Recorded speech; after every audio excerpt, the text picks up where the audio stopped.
নহ'লে ভৱিষ্যতে চৰকাৰী সুবিধা লাভত আপোনাৰ সমস্যা হ'ব পাৰে, যেনে অৰুণোদয় আঁচনি আপোনালোকৰ কৰ্তন হ'ব পাৰে যদি এইটো কাম আপোনালোকে নকৰে। গাড়ী থাকিলে ৰেচন কাৰ্ড কৰ্তন হ'ব নেকি? এতিয়াৰ প্ৰশ্ন হ'ল, গাড়ী যদি থাকে আপোনাৰ ঘৰত তেনেহ'লে আপোনাৰ ৰেচন কাৰ্ডখন কৰ্তন হ'ব নেকি? নমস্কাৰ, স্বাগতম জনাইছোঁ মোৰ অন্য এটা নতুন ভিডিঅ'লৈ।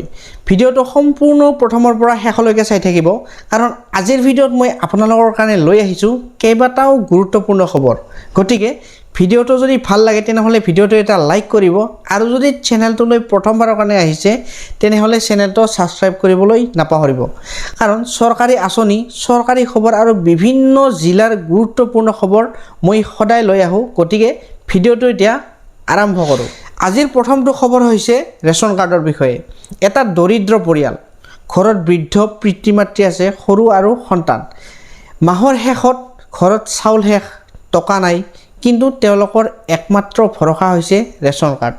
এতিয়া যদি হঠাতে তেওঁলোকৰ ৰেচন কাৰ্ডখন নাম কাটি দিয়ে তেন্তে কি হ'ব?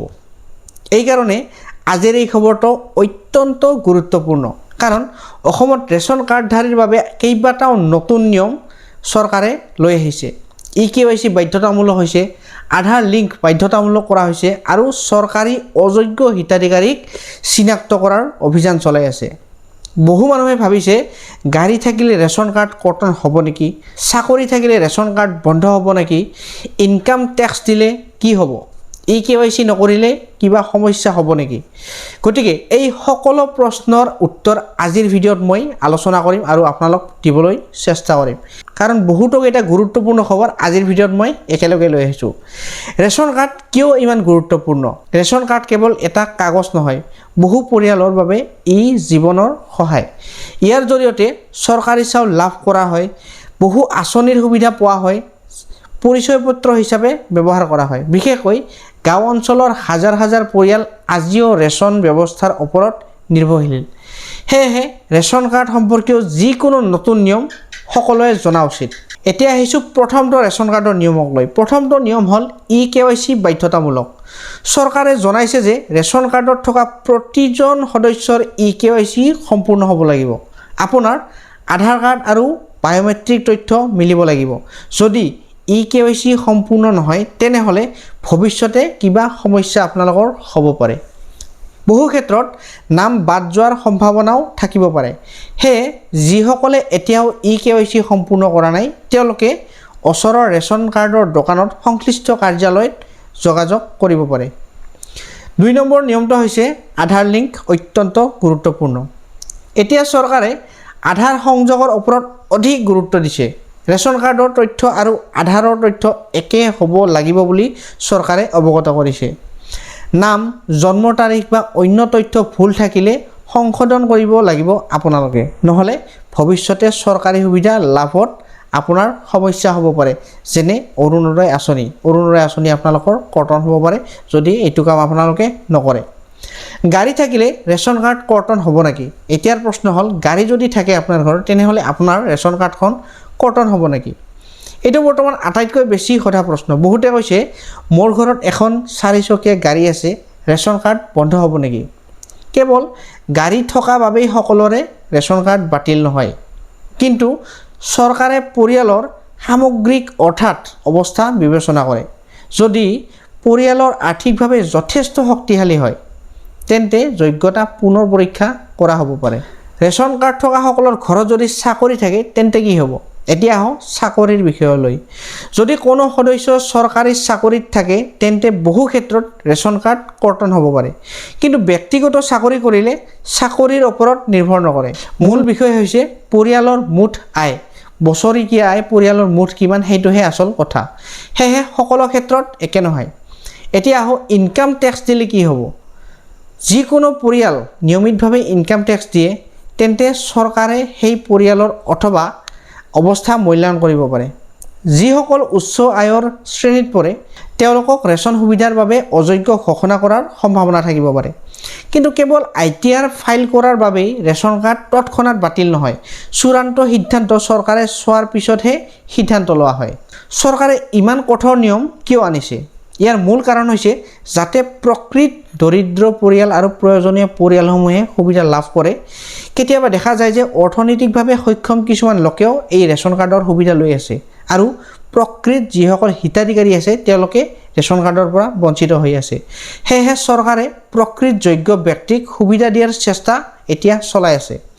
এখন ৰেচন কাৰ্ড হয়তো আমাৰ বাবে অতি সৰু বিষয়, কিন্তু বহু পৰিয়ালৰ বাবে এইখনেই মাহটোৰ খাদ্যৰ নিশ্চয়তা।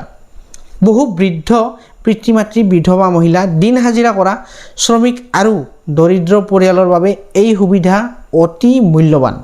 সেয়েহে যদি আপোনাৰ পৰিয়ালত ৰেচন কাৰ্ড আছে তেন্তে সময়মতে KYC সম্পূৰ্ণ কৰক, আধাৰৰ তথ্য মিলাই লওক আৰু সকলো নথিপত্ৰ সঠিক ৰাখক, কাৰণ সতৰ্কতা আজিৰ, সুৰক্ষা আগন্তুক দিনৰ।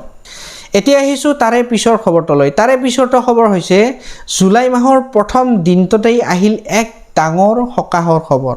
ৰন্ধন গেছৰ মূল্য বৃদ্ধিৰ মাজত এতিয়া কমিল চিলিণ্ডাৰৰ দাম। কিন্তু এই হ্ৰাস সকলো গ্ৰাহকৰ বাবে নহয়, নে কেৱল কিছুমানৰ বাবেহে? শেষলৈ চাই থাকিব, কাৰণ এই খবৰে বহু লোকক প্ৰভাৱিত কৰিব, হয়তো আপোনাকো কৰিব পাৰে। বিগত কেইমাহমান ধৰি ধাৰাবাহিকভাৱে বৃদ্ধি পাই অহা ৰন্ধন গেছৰ মূল্যৰ মাজতে জুলাই মাহৰ প্ৰথম দিনটোতে আহিল এক ডাঙৰ শান্তিদায়ক খবৰ। আজিৰে পৰা সমগ্ৰ দেশতে নতুন LPGৰ মূল্য কাৰ্যকৰী হৈছে। এইবাৰ 19 কিলোগ্ৰাম ওজনৰ বাণিজ্যিক LPG চিলিণ্ডাৰৰ মূল্য একেলগে 180 টকা 50 পইচা হ্ৰাস কৰা হৈছে। এই সিদ্ধান্তৰ ফলত আটাইতকৈ বেছি লাভ পাব হোটেল, ৰেষ্টুৰেণ্ট, চাহ দোকান আৰু বিভিন্ন ক্ষুদ্ৰ ব্যৱসায়ীসকলে, যিসকলে দৈনন্দিন বাণিজ্যিক গেছ ব্যৱহাৰ কৰে। ইয়াৰ লগতে 5 কিলোগ্ৰাম ওজনৰ সৰু LPG চিলিণ্ডাৰৰ মূল্য প্ৰতি চিলিণ্ডাৰত 13 টকাকৈ কমোৱা হৈছে। কিন্তু বহু সাধাৰণ পৰিয়ালে যিটো জানিব বিচাৰিছে সেয়া হ'ল ঘৰুৱা 14.2 কিলোগ্ৰাম LPG গেছৰ মূল্য কমিল নে কমা নাই? ইয়াৰ উত্তৰ হৈছে কমা নাই। এইবাৰ ঘৰুৱা LPG গেছৰ মূল্য কোনো ধৰণৰ পৰিৱৰ্তন হোৱা নাই, অৰ্থাৎ সাধাৰণ গ্ৰাহকে আগৰ মূল্যতেই চিলিণ্ডাৰ ক্ৰয় কৰিব লাগিব। উল্লেখ্য যে যোৱা 9 মে তাৰিখে 9 কিলোগ্ৰাম বাণিজ্যিক LPG গেছৰ মূল্য বৃদ্ধি কৰা হৈছিল। তাৰ পিছত জুন মাহত ঘৰুৱা LPG চিলিণ্ডাৰৰ মূল্য 29 টকা বৃদ্ধি পাইছিল, যাৰ ফলত বহু পৰিয়ালৰ ওপৰত অতিৰিক্ত আৰ্থিক বোজা পৰিছিল। কিন্তু এতিয়া বাণিজ্যিক গেছৰ মূল্য প্ৰায় 183 টকা কমি যোৱাত হোটেল আৰু খাদ্য ব্যৱসায়ীসকলৰ খৰচ কিছু হ্ৰাস পাব বুলি আশা কৰা হৈছে। বিশেষজ্ঞসকলৰ মতে ইয়াৰ ফলত ৰেষ্টুৰেণ্ট আৰু খাদ্য সামগ্ৰীৰ মূল্য কিছু পৰিমাণে স্থিৰ হ'ব পাৰে, যদিও সেইটো সম্পূৰ্ণৰূপে বজাৰৰ ওপৰত নিৰ্ভৰ কৰিব। চৰকাৰী তেল কোম্পানীসমূহে জুলাই মাহৰ আৰম্ভণিতে এই মূল্য সংশোধন ঘোষণা কৰিছিল। অৱশ্যে ঘৰুৱা LPG গেছৰ মূল্য কেতিয়া হ্ৰাস পায় সেই বিষয়ে এতিয়ালৈ কোনো আনুষ্ঠানিকভাৱে চৰকাৰে ঘোষণা কৰা হোৱা নাই। সেয়েহে যদি আপুনি বাণিজ্যিক LPG ব্যৱহাৰ কৰে তেন্তে এইবাৰৰ মূল্য হ্ৰাস আপোনাৰ বাবে নিশ্চয় এক ভাল খবৰ। কিন্তু ঘৰুৱা গ্ৰাহকসকলে এতিয়াও আগৰ মূল্যতেই চিলিণ্ডাৰ ক্ৰয় কৰিব লাগিব। এতিয়া আহিছোঁ তাৰে পিছৰটো খবৰলৈ। যদি আপুনি খোৱা বিস্কুট, চকলেট, নুডলছ বা অন্যান্য পেকেটজাতীয় খাদ্যত যদি কৃত্ৰিম ৰং নাথাকে তেন্তে কেনে হ'ব? বিশ্বৰ আগশাৰীৰ খাদ্য কোম্পানী নেছলে লৈছে এক ডাঙৰ সিদ্ধান্ত।